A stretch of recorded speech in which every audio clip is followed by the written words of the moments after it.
we've had a long history of investing in our communities, building sustainability, working with just fabulous partners throughout Northwest Indiana to make this place, Northwest Indiana, more sustainable, to grow communities both economically and also access to natural areas. You know, that we live in this wonderful natural treasure, and we are committed at NIPSCO and NiSource to continue to work with those partners in our communities to protect, safeguard, and make Northwest Indiana a better place to live.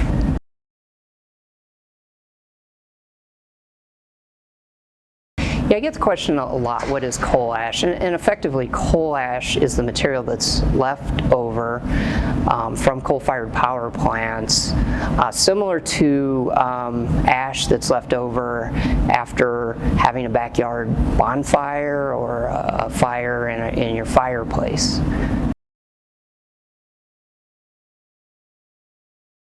Historically, coal ash has been transported on-site wet, so water's used to transport the coal ash to the bottom of the boiler, and stored in surface impoundments.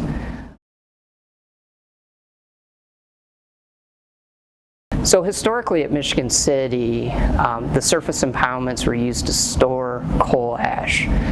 And that material then would oftentimes be dug out for beneficial reuse in building materials such as concrete, or permanently disposed of at our Schaefer generating station, where we have a state-of-the-art landfill that is closely monitored and regulated by the Indiana Department of Environmental Management.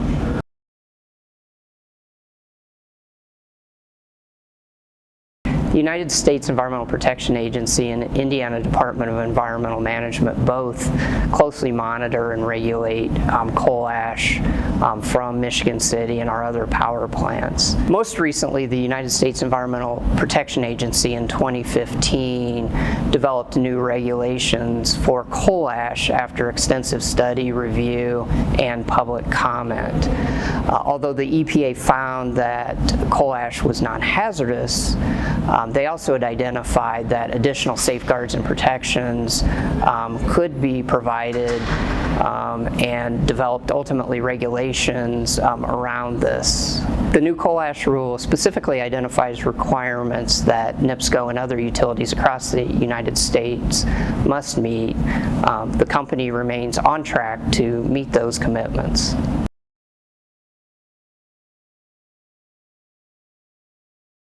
There are no impacts to drinking water supply to our neighboring communities. However, as we previously shared, there are impacts to groundwater under the facility that, as part of the work that we're doing and the investment we're making in environmental improvement, will address those impacts to make sure that communities are safeguarded.